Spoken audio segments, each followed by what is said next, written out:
A carta de Tiago. Pelo menos esse é o seu nome em português. Se você olhar no grego, verá que o nome dele é Jacobos, que traduz o seu nome hebraico, Yaakov. E é por isso que a maioria das traduções antigas e modernas traduzem seu nome por Jacó. E é isso que vamos chamá-lo nesse vídeo. Agora, há muitos Jacós no Novo Testamento. 2 deles pertencem ao círculo íntimo de Jesus dos 12 discípulos. Mas essa carta vem do Jacó que era meio-irmão do próprio Jesus. Aprendemos a história desse Jacó no livro de Atos e nas cartas de Paulo. Depois que Pedro partiu de Jerusalém para começar novas igrejas, o meio-irmão de Jesus, Jacó, ganhou destaque como líder da igreja matriz em Jerusalém, composta principalmente de judeus messiânicos ou cristãos. Essa foi a primeira comunidade cristã de todos os tempos e sabemos que ela teve dificuldades durante os 20 anos em que Jacó foi o seu líder. Houve uma fome que levou a uma grande pobreza na região e esses judeus messiânicos estavam sendo perseguidos por líderes judeus em Jerusalém. Mas, apesar de tudo, Jacó era conhecido como um pilar da igreja de Jerusalém. Ele também foi conhecido como um pacificador que liderou com sabedoria e coragem, até que foi tragicamente assassinado. E nesse livro temos o legado de ensino e da sabedoria de Jacó, condensados em um trabalho curto e muito poderoso. O livro começa como uma carta. Ele cumprimenta todos os judeus messiânicos que estavam vivendo fora da terra de Israel. Mas essa não é uma carta como as cartas de Paulo, onde ele aborda problemas específicos em uma igreja local. Em vez disso, esse livro é um resumo da sabedoria de Jacó para toda e qualquer comunidade de seguidores de Jesus. E o objetivo de Jacó não é ensinar novas informações teológicas. Em vez disso, ele quer se meter na sua vida e desafiar o modo como você vive. A sabedoria de Jacó foi fortemente influenciada por 2 fontes. A primeira é o ensino de Jesus sobre a vida no reino de Deus, especialmente o Sermão do Monte, que ele está constantemente repetindo e citando no livro. A segunda influência-chave é o livro de sabedoria bíblica de Provérbios, especialmente os poemas em Provérbios 1 a 9.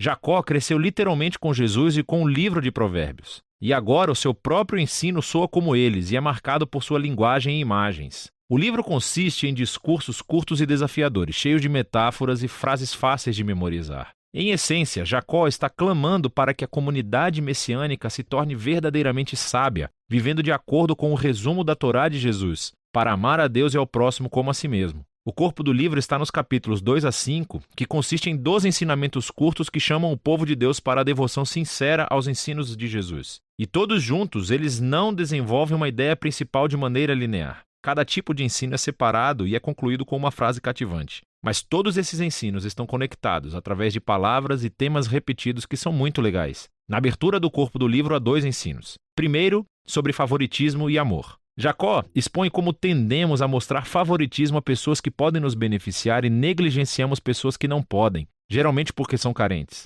Jacó diz que isso é o oposto do amor definido por Jesus. Ele prossegue mostrando como é e como não é a fé genuína. Então, se alguém diz que tem fé em Deus, mas negligencia as pessoas carentes ou pobres, a fé dessa pessoa está morta, diz ele. Suas ações traem o que dizem que acreditam, e a fé genuína sempre resulta em obediência aos ensinos de Jesus. Agora, espalhados pelo corpo do livro, encontramos 3 lugares diferentes onde Jacó desenvolve o próprio ensinamento de Jesus sobre as nossas palavras. Então, com a mesma boca, lançamos dor sobre as pessoas e depois oferecemos louvor a Deus. Tão confuso.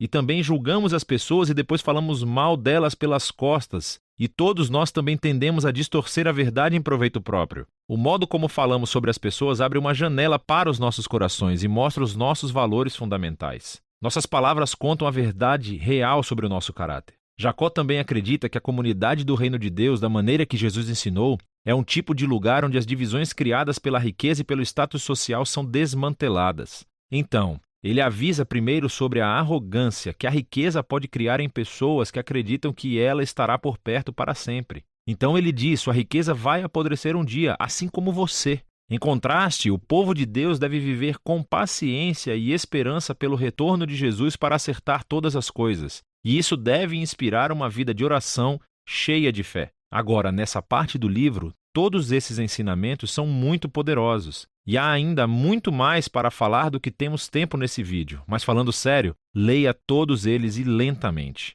Agora, nesses 12 ensinamentos sábios temos o capítulo introdutório. É uma corrente fluida de ensinos sábios e frases para resumir as ideias principais de todo o livro. Esse capítulo realmente apresenta todas as palavras-chave e temas que você encontrará nos capítulos 2 a 5. Jacó começa dizendo que ele sabe por experiência pessoal que a vida é difícil. Afinal de contas, ele foi martirizado pouco tempo depois de escrever essa carta.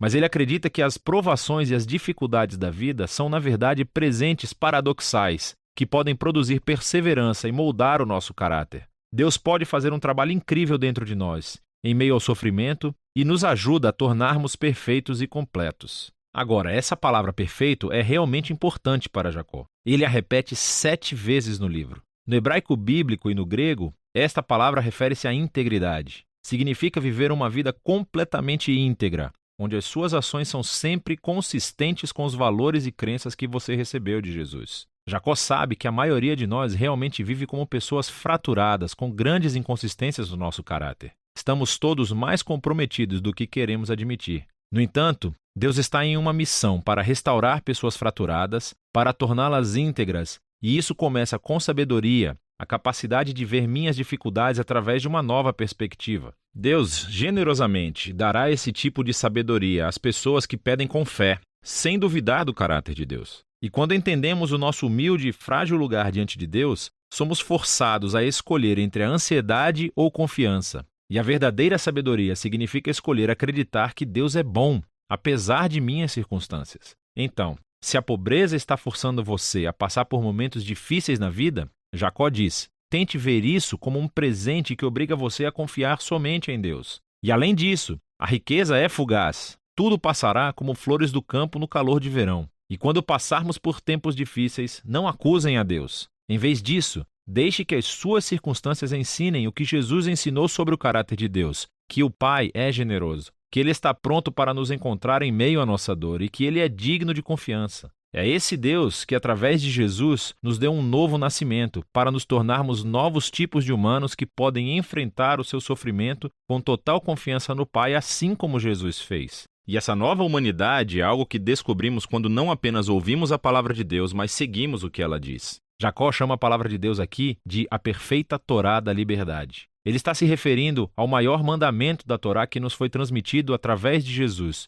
que ele nos libertou para amar a Deus e amar o próximo. E Jacó mostra praticamente como é esse tipo de amor. Significa falar com os outros de uma maneira gentil e amorosa. Significa servir os pobres e viver com devoção sincera somente a Deus. Agora, você pode ver como esse capítulo de abertura contém todas as palavras-chave e ideias exploradas mais profundamente nos 12 ensinos dos capítulos de 2 a 5. Jacó se aprofundou na sabedoria de Jesus e dos provérbios, e ele nos deu um grande presente nesse livro da sua própria sabedoria. Esse livro é como um soco na barriga bem trabalhado para aqueles que querem seguir a Jesus. E é disso que se trata o livro de Tiago, ou Jacó.